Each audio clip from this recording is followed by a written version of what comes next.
हमारे देश में बहुत सारे राज्य पर्वतीय राज्य हैं और पर्वतीय राज्यों में अवसंरचना निर्माण को लेकर कई सारी बाधाएं आती हैं। पहाड़ों को काट करके सड़कों का निर्माण करना, उनसे टनल बनाना, ऐसे कई सारे चैलेंजेस हमें लगातार देखने को मिलते हैं। वैसे भी ये जो पर्वतीय राज्य हैं ये आपदाओं के घर हैं। यहाँ पे बहुत सारी आपदाएं समय समय पर हमें सुनने को मिलती हैं।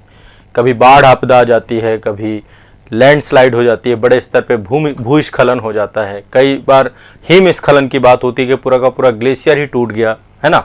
अभी हाल ही में एक बहुत बड़ा हादसा हुआ उत्तराखंड के उत्तरकाशी जिले में। दरअसल ये बात थी दीपावली के दिन की, 12 नवंबर 2023 की, जिसमें 41 मजदूर फंस गए। एक सुरंग बनाई जा रही थी, निर्माणाधीन सुरंग थी और इनमें 41 मजदूर फंस गए और ये लंबे समय तक फंसे रहे। संभवतः आज यानी कि 23 नवंबर को गुड न्यूज आ सकती है कि जो है मजदूरों को निकाल लिया जाए, श्रमिकों को निकाल लिया जाए, क्योंकि बहुत तेजी से रेस्क्यू ऑपरेशन चलाया जा रहा है। लेकिन इस रेस्क्यू ऑपरेशन को चलाते चलाते ही 11 दिन हो चुके हैं। इन 11 दिनों में कहीं ना कहीं पे अभी जो हमारी सुरंग बनाने को लेकर तकनीकी है या जो हमारा आपदा राहत कार्यक्रम है उसको लेकर कई सारे प्रश्न चिन्ह भी लगते हैं, तो उस पर भी बात करेंगे। लेकिन सबसे पहले मैं आपको टनल में हुए हादसे के बारे में बताऊंगा, मानचित्र के माध्यम से भी बताऊंगा और पूरी के पूरे घटनाक्रम को लेकर के बताऊंगा। साथ ही फिर इसके बाद कैसे सुरंग निर्माण को लेकर क्या क्या विधियां होती हैं और आगे आकर के हमें किस तरीके से इसको लेकर इस तरीके के हादसे को रोका जा सके, इस पे भी हम बात करेंगे। ठीक है, तो जैसा कि आप सभी जानते हैं कि सरकार के द्वारा एक बहुत बड़ी परियोजना चलाई जा रही है, 4 धाम महामार्ग परियोजना, है ना। और उत्तरकाशी जिले में पूरा का पूरा प्रोजेक्ट है। जो चारों धाम हैं, गंगोत्री, यमुनोत्री, केदारनाथ, बद्रीनाथ, उन सभी को आपस में उत्तराखंड में जो है हर एक समय के लिए, अभी क्या होता है कि जो है एक निर्धारित समय रहता है, उस तय समय पर ही जो है यात्रा रहती है और बाकी समय पे यात्रा को रोक दिया जाता है। लेकिन वो हर एक समय तक, हर एक वेदर में 12 महीनों जो है एक रोड का निर्माण ऐसा किया जा रहा है जिससे 4 धाम को जोड़ा जा सके, चारों धाम को लेकर के। ठीक है, तो उसको लेकर एक बहुत बड़ा प्रोजेक्ट चल रहा है और ये प्रोजेक्ट आज नहीं चल रहा, आज से 2018 में जो है इसकी घोषणा हो गई थी और तब से चीजें चल रही हैं। तो इसी प्रोजेक्ट के तहत एक जो है सड़क निर्माण कार्य चल रहा था आपका सिलक्यारा एक जगह है, सिलक्यारा से बड़कोट, वहीं पर ही जो है एक सुरंग बन जा रही थी, एक बुढ़ा बनाई जा रही थी, लगभग 4.5 किलोमीटर की सुरंग थी।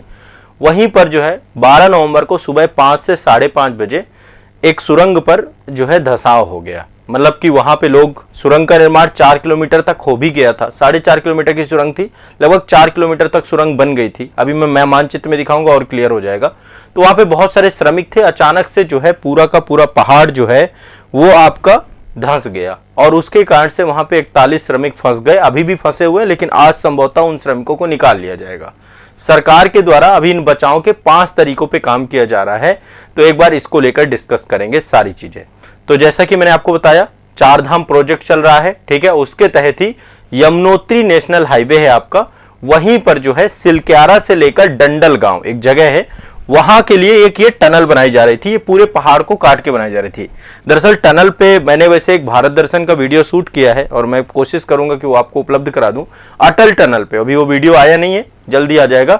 जो अटल टनल बनाई गई है हिमाचल प्रदेश में, पीर पंजाल को काटा गया है, सबसे लंबी टनल है वो, और उसमें भी बड़ा चमत्कारिक है। देखेंगे आप, इतनी बड़े पहाड़ को बीच से काट दिया गया है और उस टनल के माध्यम से जो है जिस तरीके से वहां पे जो आपका रोहतांगला है, रोहतांगला को जो है जो सोलांग वैली है उसके साथ जोड़ दिया गया है। तो निश्चित तौर पे ये तो होता है कि टनल बन जाने से एक तो यात्रा की अवधि बहुत कम हो जाती है।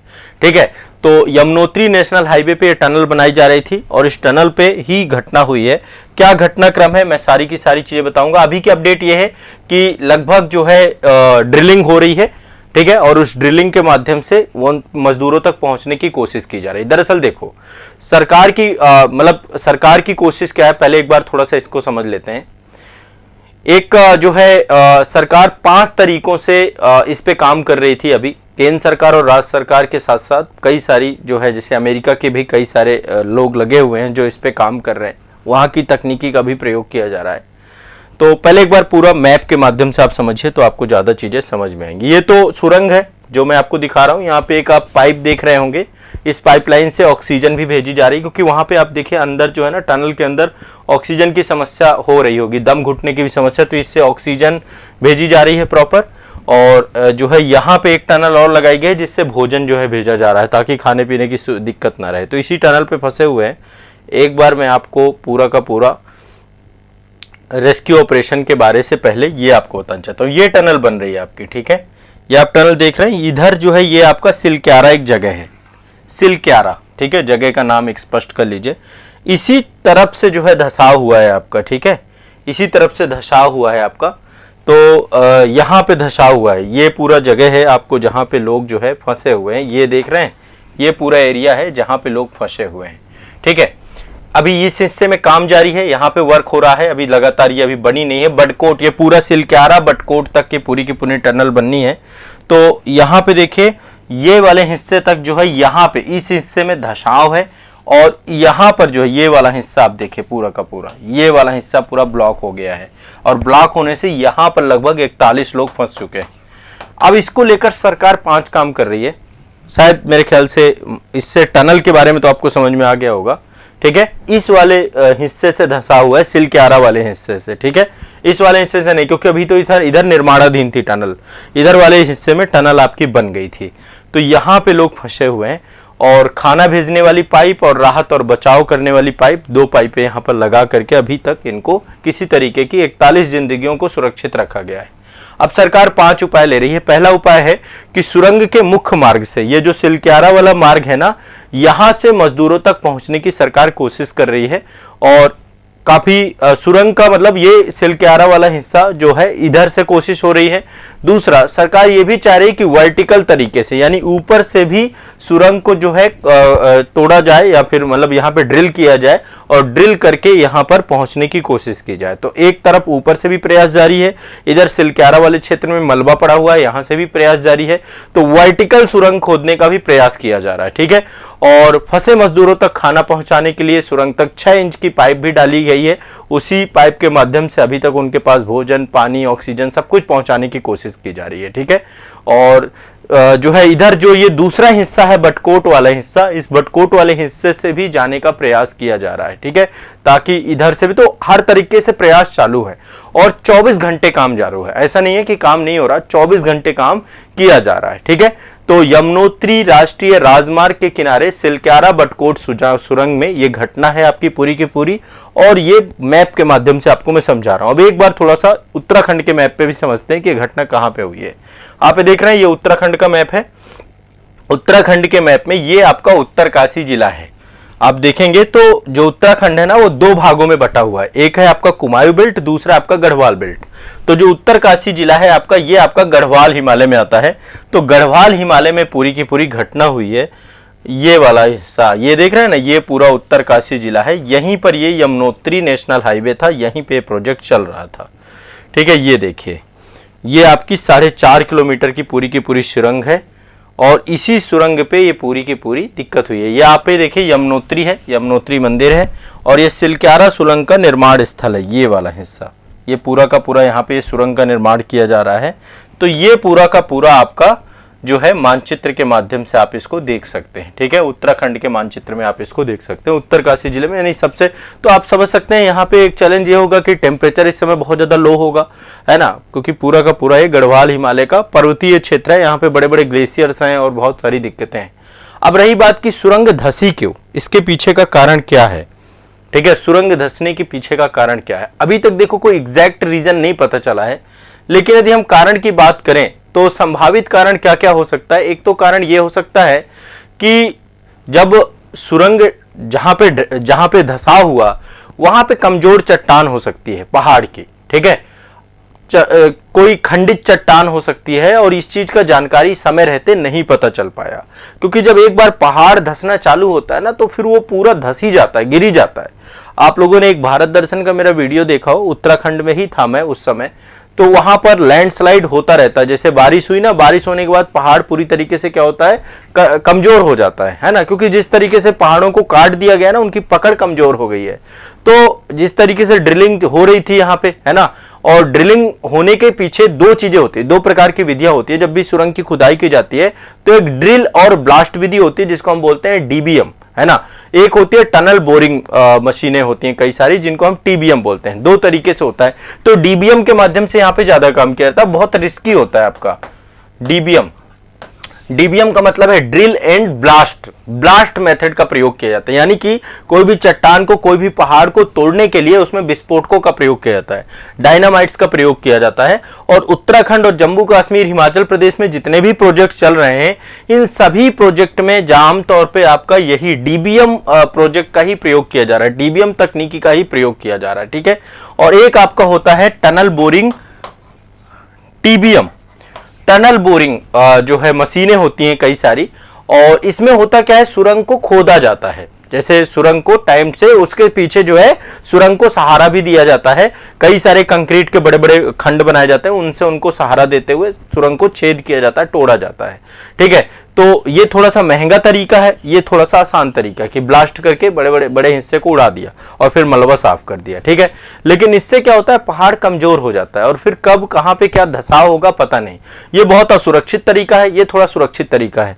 इसका एक मैं उदाहरण देता हूं। दिल्ली मेट्रो जो आपकी भूमिगत तरीके से बनाई गई है ना, भूमिगत मेट्रो है ना दिल्ली में, खासकर येलो लाइन आप देखेंगे जो आपका ये समयपुर बादली से चालू होती है और हुडा सिटी सेंटर तक जाती है। ये आपकी जितनी भी येलो लाइन है वो पूरी की पूरी टीबीएम तरीके से ही बनाई गई है। टीबीएम तरीके से मतलब यहां पर जो है एक तरीके से चट्टानों में प्रॉपर छेद किया गया है और छेद करने के साथ साथ उसको मशीनों के द्वारा कटाई की गई है, ठीक है। तो जो दिल्ली मेट्रो में भूमिगत सुरंगें सब टीबीएम मेथड से माना गया है और इससे मतलब कहीं ना कहीं पे किसी तरीके से कोई दिक्कत हुई नहीं, बहुत बढ़िया से इंफ्रास्ट्रक्चर डेवलप किया गया इतने बड़े लेवल पे जबकि सुरंगें बनाई गई हैं, ठीक है। तो अभी इसकी बात करेंगे हम लोग। तो एक तो डीबीएम मेथड का प्रयोग किया जा रहा था, है ना, और ऐसे में कोई भी कमजोर चट्टान जो है वो धंस गई, उसने जो है यहाँ पे हादसा कर दिया। अब इसको लेकर एग्जैक्ट रीजन क्या है, अभी तो ये जांच का विषय है, उससे पता चलेगा क्या रीजन हो सकता है। लेकिन ओवरऑल ये तो बहुत आसान सी बात है, पहाड़ धंसा है तो निश्चित तौर पे पहाड़ वहां पे कमजोर रहा होगा, ठीक है। और सही तरीके से जो मानक है, जो पैरामीटर्स हैं, उनका उपयोग नहीं किया गया होगा, ये भी आपको पता है, ठीक है। अब देखिए, जब भी कोई सुरंग का निर्माण किया जाता है, जब भी कोई इतने बड़े बड़े टनल बनाए जाते हैं, तो चट्टान की जांच की जाती है, ठीक है, कि चट्टान कितनी भारी है, कितनी भी क्या उसकी क्षमता है ना। भूकंपीय तरंगों को भी देखा जाता है, पेट्रोग्राफिक विश्लेषण भी किए जाते हैं, उसी हिसाब से कंक्रीट का स्ट्रक्चर भी बनाया जाता है। तो चट्टान की जांच करना सबसे पहला काम होता है, चट्टान के आकार को समझना, चट्टान की क्षमता को समझना, ताकि संरचना को सही तरीके से बनाया जा सके। तो पहला काम तो सुरंग निर्माण में यह होता है। दूसरा काम क्या होता है कि प्रॉपर उसकी निगरानी और उसको लेकर के उसको सपोर्ट दिया जाता है, ठीक है, ताकि कोई भी सुरंग बनाई जाए तो उसमें सपोर्ट सिस्टम रहे। प्रॉपर कई सारी सुरंग पे स्टील के माध्यम से, पाइप्स के माध्यम से, तो उसको प्रॉपर साथ साथ सपोर्ट भी दिया जाता है उतनी भार क्षमता को लेकर, ताकि किस तरीके की धंसाव की स्थिति ना बने। जितना उसे जो है भार चाहिए उतने भार सहने वाली स्टील का प्रयोग किया जाता है और भूवैज्ञानिक आकलन भी किया जाता है, ठीक है। भूवैज्ञानिक सुरंग की जांच करने के लिए, संभावित विफलताओं की भविष्यवाणी करने के लिए, चट्टान की स्थिरता की अवधि को नापने के लिए भी कार्य किया जाता है। तो इन सभी पहलुओं पर काम करके सुरंग का निर्माण किया जाता है। ये सिविल इंजीनियरिंग का नायाब उदाहरण भी है। और ऐसा नहीं कि केवल भारत में हो रहा, विश्व में हर जगह पे टनल्स बनाए जा रहे हैं, इंफ्रास्ट्रक्चर डेवलपमेंट किए जा रहे हैं, लेकिन प्रकृति के साथ छेड़छाड़ तो है, ये बात तो आप जानते हैं। प्रकृति के साथ बड़े स्तर की छेड़छाड़ है ये, और इसी कारण से इस तरीके के बड़े हादसे हमें आए दिन देखने को मिलते हैं। लेकिन गुड न्यूज ये है कि राहत और बचाव का कार्य अपने अंतिम चरण पे है। जल्द ही गुड न्यूज आ सकती है कि ये सारी जिंदगियां सुरक्षित बचाई जा चुकी हैं, ठीक है। और पूरा प्रयास किया जा रहा है, भारत सरकार और जो आपकी केंद्र सरकार है और राज्य सरकार है, उनकी जितनी भी एजेंसियां हैं वो सारी की सारी इन जानों को बचाने के लिए लगी हुई हैं। 41 ये श्रमिक मजदूर हैं और ये श्रमिक मजदूर कई सारे राज्यों से जुड़े हुए हैं। बिहार के मजदूर हैं, झारखंड के हैं, उत्तर प्रदेश के हैं, पश्चिम बंगाल के हैं, उड़ीसा के हैं, उत्तराखंड के हैं, हिमाचल प्रदेश के हैं। अब आप समझिए कि यहाँ पर जो ये मजदूर फंसे हुए हैं, इनसे वॉकी टॉकी से प्रॉपर बात भी हो रही है, इनके परिवार के लोगों से भी बातचीत करवाया जा रहा है, ताकि एक ढाढ़स बंधा रहे इनको भी कि इनके घर वालों को चीजें जानकारी। क्योंकि देखो त्योहार, एक तो दीपावली के दिन ये घटना हुई, तो निश्चित तौर पर कोई भी हो, एक व्यक्ति भी, राज्य का कर्तव्य यही है कि यदि कोई भी जान जोखिम आता है तो उसके लिए खड़ा रहे। तो अभी एनडीआरएफ की टीम लगी हुई है, आईटीबीपी लगी हुई है, एसडीआरएफ जो स्टेट डिजास्टर रिस्पांस फोर्स होती है, national disaster response force SDRF, BRO भी यहाँ पे लगा हुआ है, और जो नेशनल हाईवे है उसके भी लगभग 200 से ज्यादा लोग, अधिकारी लगभग रेस्क्यू कार्यक्रम पे लगातार काम कर रहे हैं। ठीक है, लेकिन बहुत टाइम हो गया, 11 दिन हो गए समझिए। अब मतलब कोशिश यही है कि आज 1 या 2 दिन के अंदर, या हो सकता है आज ही, आप सभी को ये जानकारी मिल जाए न्यूज चैनल के माध्यम से कि इन सभी श्रमिकों को बचाया जा चुका है। ठीक है, तो ये तो पूरा का पूरा घटनाक्रम था। ठीक है, लगभग 4.5 किलोमीटर की टनल थी, 4 किलोमीटर तक का हिस्सा बन के तैयार हो गया था। अभी जो बडकोट वाला एरिया है वहां से अभी टनल बननी बाकी है, मतलब अभी पूरी की पूरी टनल बनी नहीं है। तो ओवरऑल उद्देश्य यही है कि टनल बनेगी तो 4 धाम यात्रा को हर मौसम में कनेक्टिविटी मिल पाएगी। ठीक है, और इससे जो धरासू वाला क्षेत्र है, धरासू से यमुनोत्री की यात्रा लगभग 26 किलोमीटर की यात्रा कम हो जाएगी।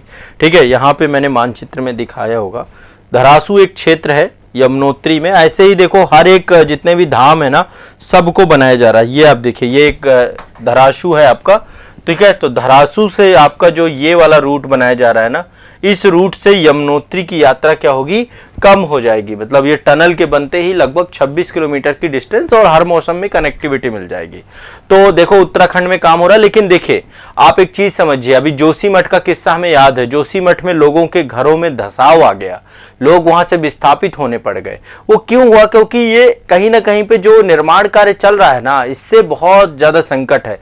आने वाले समय पे एक तो भूकंपीय जोन में आता है आपका, भूकंप जोन 4-5 के अंतर्गत आपका जो है उत्तराखंड का पूरा हिस्सा आता है। और ऐसे में जो है इतने हाई रिस्क में हम काम कर रहे हैं कि कोई भी भूकंप आया तो इस तरीके की घटनाओं को हम रोक नहीं पाएंगे।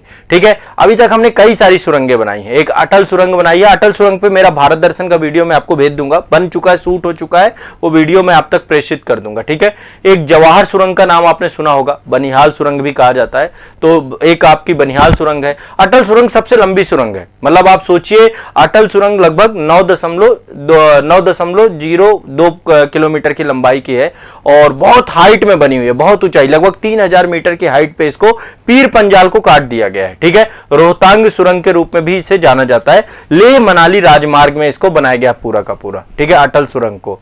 और ऐसे ही आपकी जवाहर सुरंग है, पीर पंजाल रेल सुरंग है, वहां पे बनाई गई है।